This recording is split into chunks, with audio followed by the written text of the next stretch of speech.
that caters for the education of children from 18 months to 18 years. An arm of our educational institution caters for children with special needs, while another provides a Montessori teacher training program. She has been involved with education for over 35 years and has within that period pioneered many initiatives. Her journey to educational leadership was inspired by her quest for excellence as a mother, needing the best for her child. Welcome to the Father's House, RICC. Thank you. Good to have you. Thank you very much. And thank you for inviting me. Wow.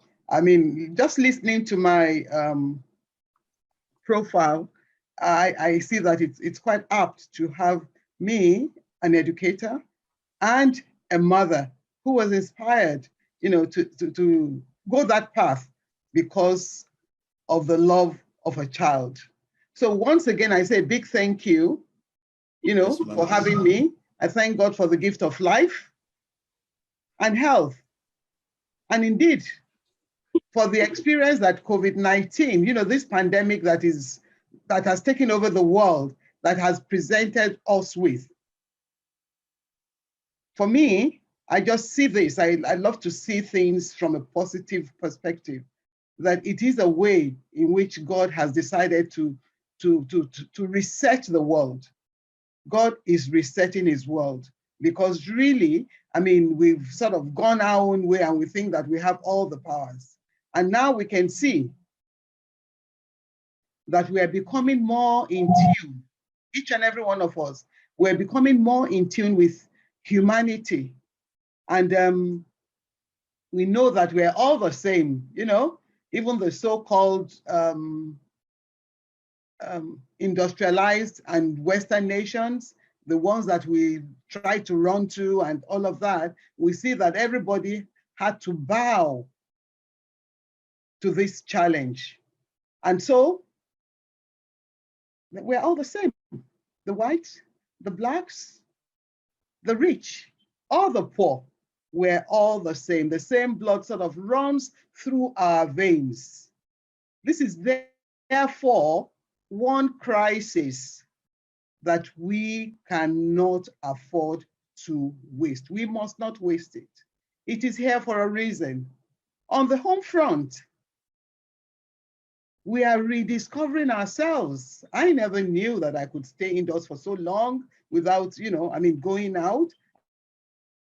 I thought I would just die or whatever, But now I've realized that, even within the home, there's so much more to discover. There's so much more rediscovering ourselves and even our children, our spouses. So we're coming face to face with connecting with our children and families and coming to the realization that for a long time, we had actually outsourced a lot of our responsibilities. This has given us an opportunity to reconnect and reorder our priorities. Now, when we want to think of God's role for mothers, so as we celebrate Mother's Day, first, I want to say Happy Mother's Day to our mothers, right? We acknowledge and appreciate the immense contributions of mothers to humanity. We are all familiar with the saying that the mothers are the light of the home. I think that's somewhere in Proverbs. And indeed they are. A home without a mother or a mother figure, I mean, it's a home that does not thrive. So as the light of the home, our mothers constantly guide us. They constantly pave the way, the pathway for us to follow. Mothers, they offer wisdom to help us make the right choices, the right decisions, in our lives. And so this is a day that has been set aside to celebrate them. But in aligning with this, we also need to recognize what's God's plan for mothers, for women. Why did he bother? I mean, he created Adam. Why did he bother to create a woman? And we are told that he created the woman as a helpmeet for the man. Most people say helpmate, but there's a difference between being a helpmate and being the helpmeet. A helpmate is a person who provides help, or is familiar with another person, while the helpmeet is a helpful partner, particularly a spouse. So God thought it fit to create a helpful partner for Adam. And she was designed to be his mirror opposite, possessing the other half of the qualities, responsibility, and attributes which he lacked.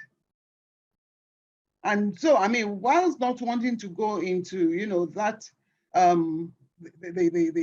the translation of that helpmeet from the Greek word, suffice it to say that a biblical scholar, David Friedman, translated the word as help is Isa, the Greek word is Isa.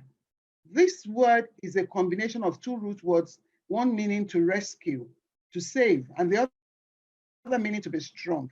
And so the root of Ezer, that Ezer word, if you remember Ebenezer, which means help or salvation, is the same word that God used to describe to Adam who Eve was. She was intended to be she was not intended to be just his helper or his companion. Rather, she was intended to be his savior, his deliverer. And that is the role of women. Women are saviors to men by the fact that they give men life and nurture them towards the light of Christ. Without women, there will be no gateway into this world and no opportunity for progress or exaltation. And in addition, being willing to sacrifice their own lives to bring children into this world, women demonstrate the true meaning of what is referred to as charity, which is the highest form of love. From the very first breath a child takes, he or she has been the recipient of charity and unconditional love. This is a powerful gift that mother gives her child. And it is the love which first reminds the child of God's love and points the child towards Christ. So how can we then, as mothers, be that light and fulfill our God-given roles in our homes and be very involved with the education of our children? What is education anyway? Education is a process by which society deliberately transmits its accumulated knowledge, skills, and values from one generation to the next. And so education is fundamental to growth and development of the society. But of course, we also know that education is not limited to what is done behind the classroom walls. It's not limited to the 3 R's, arithmetic, reading, and writing. No, it's not. There's a whole lot about education that is informal. And this informal part of education is that part which deals with values, with character formation, and all of that. And for that informal part, age 0 to 6 is so critical. That is where, at the time when the child's mind is extremely absorbent, it's called a period of absorbent mind. And everything, the child soaks up everything that happens within the environment. It is a period when parental influence and involvement is critical in the life of a child. If you recall, I mean, mothers in the house, that, when a child is born, the doctors put the child on the chest of the mother for that connection. And from then, that love, that wells up within the mother is transmitted into the child. Now we know that children, yes, they have two main educators. They have their teachers, but primarily they have their mothers. The mothers are the prime educators until the child starts school, and they remain the major influence on their children's learning through school and through life. And a mother's training, a mother's interest, a mother's love never ends. And so it is so critical that mothers and parents, I would say, must note that they are role models, and that the children behave and they react and imitate their parents and their mothers, especially. Parents and mothers therefore play a very critical role, a very important role in encouraging, motivating their kids to learn. Good motherly care helps the child, to be well positioned and to become good lifelong learners. And so at home, even as we are all stuck at home at the moment, and we rediscovering that we are actually primarily responsible for the education of our children, we have to ensure that we establish a consistent structure and a routine for learning at home with the child. For example, we have to ensure that we schedule, a time dedicated to homework. Now that they're not in school, you have to ensure that if there's online teaching, that the child, gets up in the morning, knows that there's school. And so if it's 8 o'clock, if it's 9 o'clock, the child must be seated and ready to start, his or her studies. And we will give the necessary support. For younger children, surely we'll have to sit by the child to help the child through.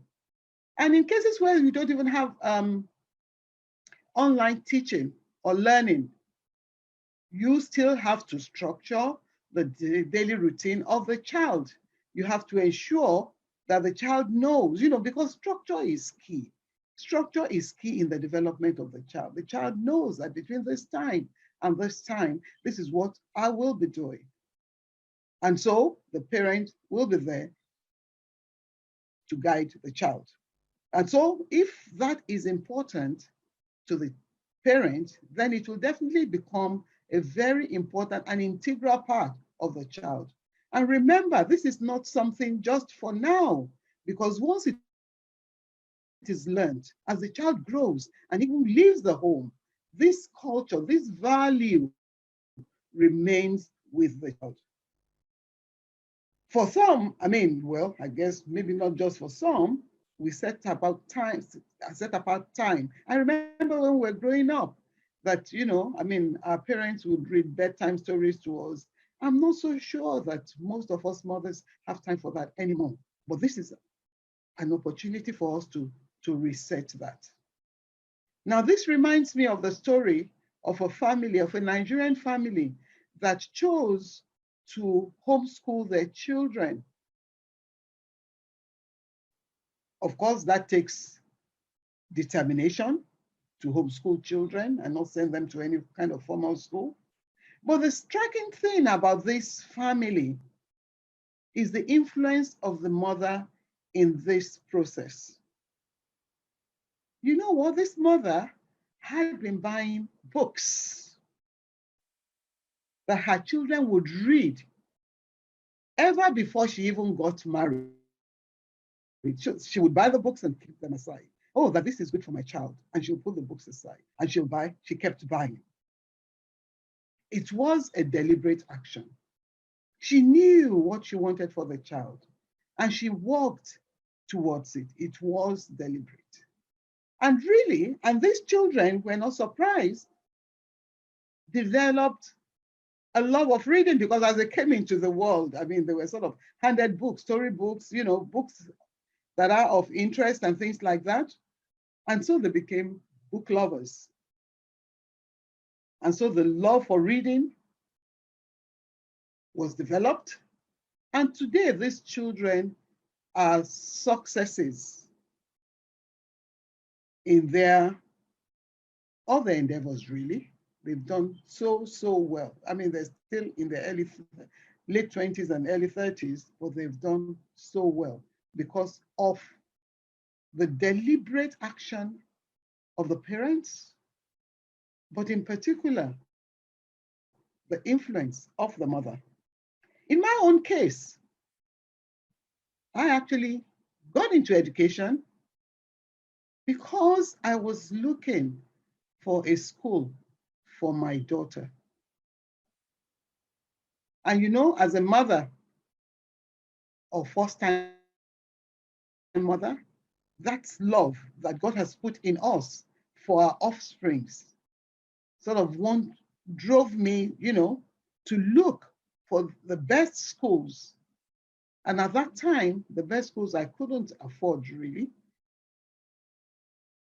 And at the end of the day, I sort of started reading literature about child upbringing. And I came across the Montessori method of child education. And that was how I decided that I was going to train as a Montessori teacher. And so I dropped all that I was doing. I was actually training to become a chartered accountant. I dropped that and decided to go for that training.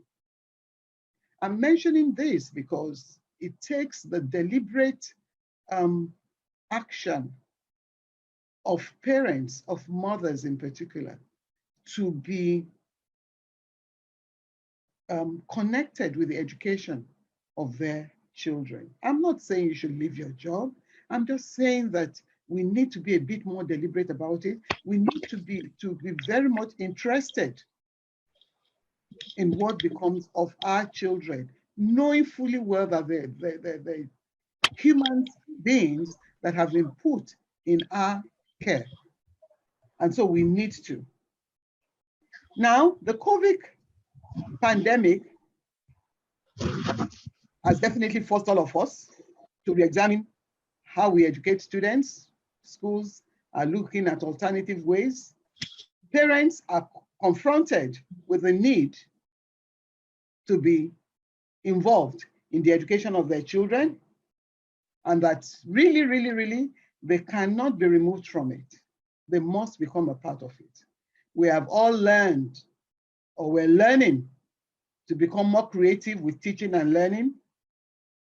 And we're also coming face to face with the gaps, which in turn magnifies, the digital divide that we have. And so a lot of challenges are around that. But really, it's the new normal for us all. And so I would admonish all mothers that we should use this period and the lessons that we've learned to become well connected with our children, with the education of our children. Don't just outsource it to schools or to lesson teachers. Be a part of it. Be a part of it. And be able to hold discussions with your children. Get to know who they are.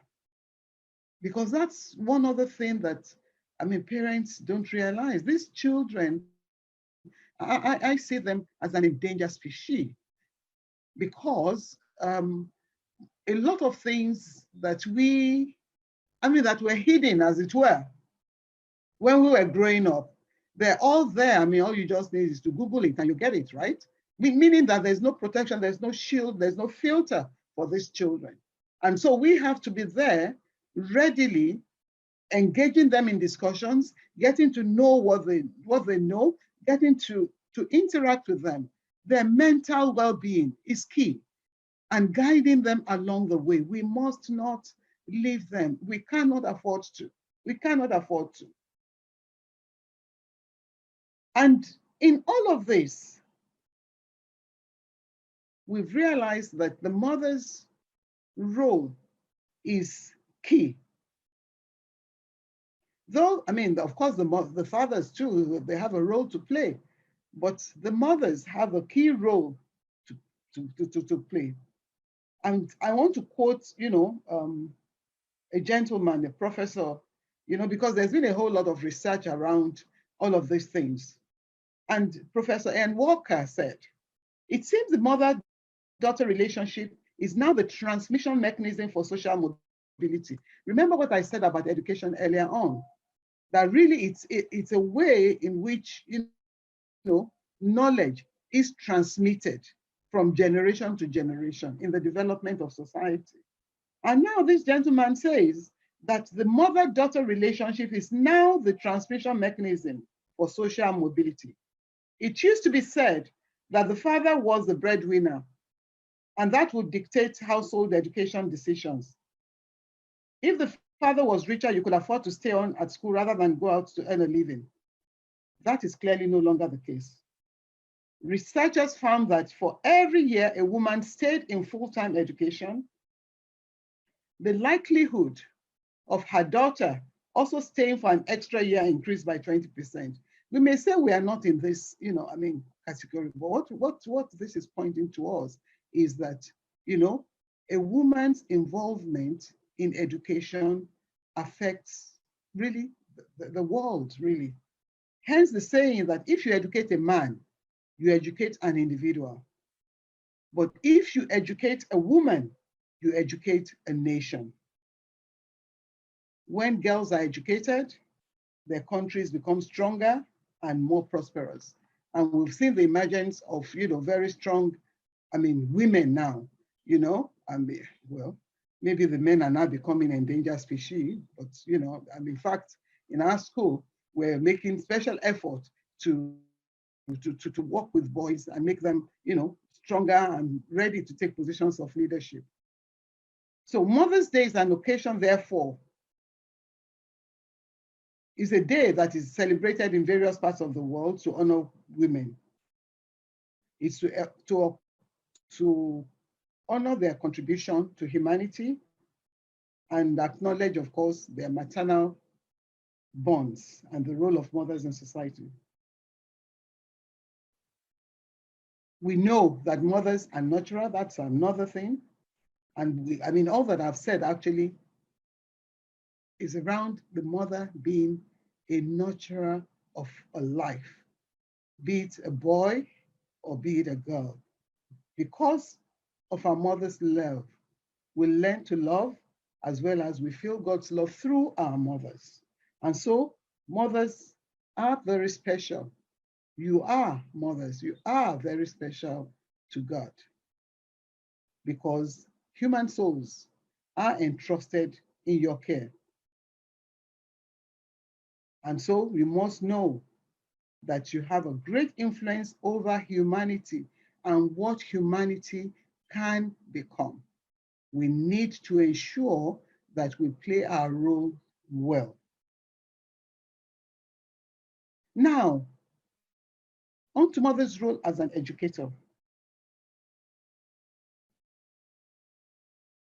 I just want to use this opportunity to think of our role beyond ourselves and consider how we, knowing fully well that we are the educators, yes, we are, that we can, and how we can be the change agents in our society. That is beyond our own immediate homes. That we understand as responsibility, that we are going to take on board to pay closer attention to our children and to our family. But in our society, it is very, very easy, and we do it all the time, we continue to point fingers at our leaders for all that they failed to do or to provide. Can we start thinking of how we can become influencers in the education space by actively adopting children of the less privileged and paying their way through school? That's a food for thought. Remember the words of the elder statesman Obafemi Awolowo, that the children that we do not train will come to haunt us in the future. The rich and highly placed in business, public life, and government are running a dreadful risk in their callous neglect of the poor and downtrodden. I think we're now starting to experience the haunting from these children that we have neglected. And it will get worse if we do not stem the tide of decline through our intervention. In Lagos, we already have the menace of the area boys. And in the north, we have the menace of the Almajiris. And so I'm thinking, can we just use this Mother's Day celebration to start a movement of intervention in public education by ensuring that the children that show up in school actually get an education? Do you know that there are schools in Lagos State that have over 1,000 students with only 9 teachers? Others with over 3,000 students with just 25 teachers. Do you think that learning is taking place in those schools in such a setting? Are we not preparing a setting for another set of area boys and girls, of course, to be unleashed on society? What sort of Nigeria will our own, in quotes, well brought up and well provided for children, what sort of Nigeria will they live in? It is scary to say the least. We all have to roll up our sleeves and think beyond ourselves and become actively involved. Can we start a form of vocational training center to get these area boys off the road and into gainful employment? We cannot leave this just to government, because when the problems start, it's not only the government that will, the so-called people in government that will suffer the consequences. A monthly contribution of maybe 10,000 naira will actually put 2 children through a public secondary. You may wonder, 10,000 naira, how far-reaching can this intervention go? And that reminds me, that maybe, it cannot make a difference, and things are so bad, It reminds me of the story of a man that was walking down the beach. And as he walked along the beach, he would see starfish that had been washed ashore, and he would pick them up and throw them back into the sea. Because if they remain on shore, they were going to die. They risked death. And someone asked, why would you do that? Why would you do that? Because really, the beach is so long, and even as you walk past a stretch, starfishes are being, washed ashore, and there's nobody to pick them up. And even as he continued to pick the starfishes and throw them back in the waters, he said that the starfish that was saved will know that it had been rescued. The starfish that was saved. So also, the children that were able to rescue will know that their lives have been touched by, by somebody that cares for them. And so, I will implore you, just think about it. It's just a seed that I'm sowing, that this is a joint responsibility that we all have. We are mothers, we are educators, and we need to rise up and do something. Nelson Mandela said that education is the most powerful weapon that we can use to change the world. We need to change the world. We need to change Nigeria. And we can only do this through education. Malcolm X said, education is our passport to the future, but tomorrow belongs to those who prepare for it today. Oprah Winfrey said, education is the key to unlocking the world, a passport to freedom. In conclusion, we just want to thank our mothers for all that they do, for preparing the children who are God's gifts to them, preparing them for life. From our mothers, we learn the lessons of courage, strength, and hope. Mothers bear a divine role, not only in our lives, but also, not only in our lives or in the lives of their children, but also in society and in the world. And I'd like to just share this poem with you. You know it, you know the poem already. And it captures the whole essence of our discussions. See, my mother, who sat and watched my infant head when sleeping on my cradled bed, and tears of sweet affection shed, my mother. When pain and sickness made me cry, who gazed upon my heavy eye and wept for fear that I should die, my mother. Who taught my infant lips to pray and love God's holy book and day and walk in wisdom's pleasant way, my mother. And can I ever cease to be affectionate and kind to thee? Who was so very kind to me? My mother.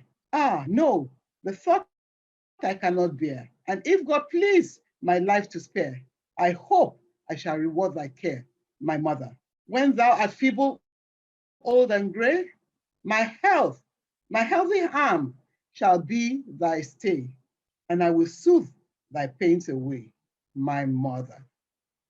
Happy Mother's Day. Thank you.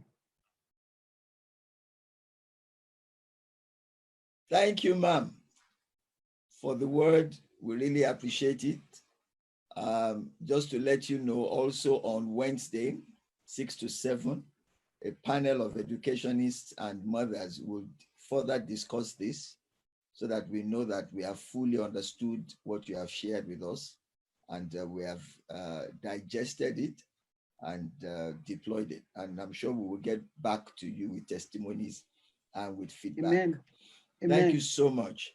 We will take a few questions. If you are online, please, you can post your questions and we will see if we are able to take a few just before we need to wrap up. But this is the time where we want to encourage you to give. We have a Naira account and we have the domiciliary account. The domiciliary account has become important because going online has involved certain softwares and certain monthly payments, so that we have to meet in dollars. So that's why that has now become important. We've always had it, but never really emphasized it. Back office, if you have the domiciliary account, please go ahead and do that. We also have our Railroad Foundation account. It's up screen now. We have our Railroad Foundation account for your welfare and community support. You want to support widows, you want to support the vulnerable, you want to support any community initiative that we have.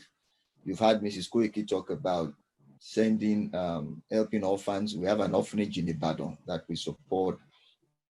You want to do vocational training. We've had to sponsor some plumbers, I think last year, and some of them are actively working as plumbers today. Some of them are even graduates who wanted to retool. So you can give to Reboot Foundation. That is for empowerment programs. If you want to support the ministry, what we're doing, please use the account that you have up there. If you are able to send something to us in dollars, that will be fine. You can give a tithe, you can give an offering. The Lord bless you richly as you give. These are the times where it's more blessed to give than to receive comes to play. There is he that gives and yet increases, and there is he that withholds, but it tends to poverty. Poverty is not our portion. The giving that you do will go a long way in ensuring that we're able to meet the goals that God has set ahead of us. Thank you so much.